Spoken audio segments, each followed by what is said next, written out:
जो 5 पॉजिटिव्स हमें मालेगांव में मिले हैं, जिस जिस एरिया में ये रहते हैं उनके पूरे एरिया को हमने सील कर दिया है। ये 5 ही अलग अलग एरिया के हैं और वो अलग अलग एरिया हमने सील करके 24 घंटे के लिए वहाँ पे हमारी पुलिस फोर्स तैनात रहेगी।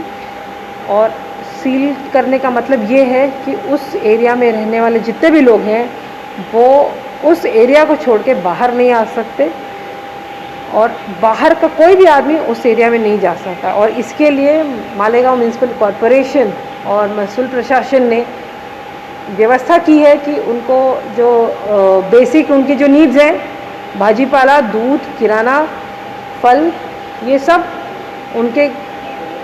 उनको घर पे मिले। ये सारी व्यवस्था इस सीलिंग के अंतर्गत की गई है। तो सील्ड एरिया में ये सारी व्यवस्था उनको घर में होम डिलीवरी मिलेगी, ऐसे भी हमने व्यवस्था की है। फिर भी मेरी ये सूचना है, ये सारी व्यवस्था होने के बाद कोई भी सड़क पे उस एरिया का या किसी भी और एरिया का व्यक्ति दिखना नहीं चाहिए।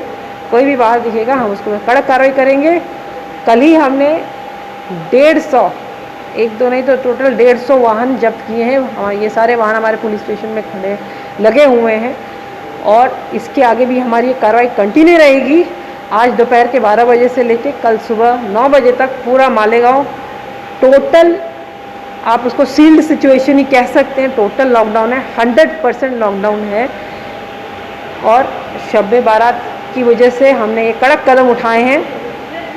मेरा आपके माध्यम से फिर से लोगों को ये सूचना रहेगी कि आज रात को आपका ये बड़ा धार्मिक कार्यक्रम है, लेकिन कोई भी घर के बाहर आज रात को मालेगांव में न निकले।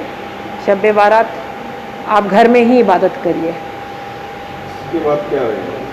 अब ये 24 घंटे खत्म हो जाएंगे, इसके बाद के मालेगांव में की आपकी क्या राय रहेगी मालेगांव की? इसके लिए हम सब मिलकर असेसमेंट करेंगे। मैं महसूल प्रशासन कलेक्टर साहब, यहाँ के म्यूनसिपल कॉरपोरेशन और हमारे एडिशनल एसपी एसडीपीओ हैं, हम सब मिलकर फिर से चर्चा करेंगे और आगे की स्ट्रैटेजी डिसाइड करेंगे। मैम, जो गरीबों तक रिलीफ बांटी जा रही है, उसके लिए पुलिस प्रशासन की जाने से क्या गाइडलाइंस है?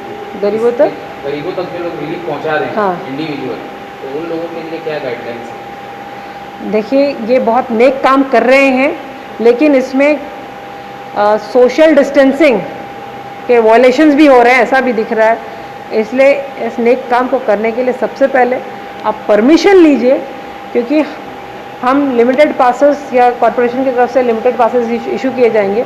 अगर आप हमें बिना बताए करेंगे तो इस नेक काम से खतरा भी हो सकता है, क्योंकि ऐसे बहुत सारे विजुअल सामने आए हैं जिसमें लोगों की लाइन लगी हुई है, लोगों ने बहुत ज़्यादा जमघट किया हुआ है और इसकी वजह से कोरोना, मतलब आप दूसरे का भला करने जा रहे हैं लेकिन उल्टा खतरा ज़्यादा बढ़ रहा है। इसलिए ऐसा कुछ भी करते वक्त बिना प्रशासन को बताए ऐसा कोई भी काम करेगा तो हम उसके ऊपर कार्रवाई करेंगे, क्योंकि सोशल डिस्टेंसिंग नॉर्म्स फॉलो करना बहुत ज़रूरी है।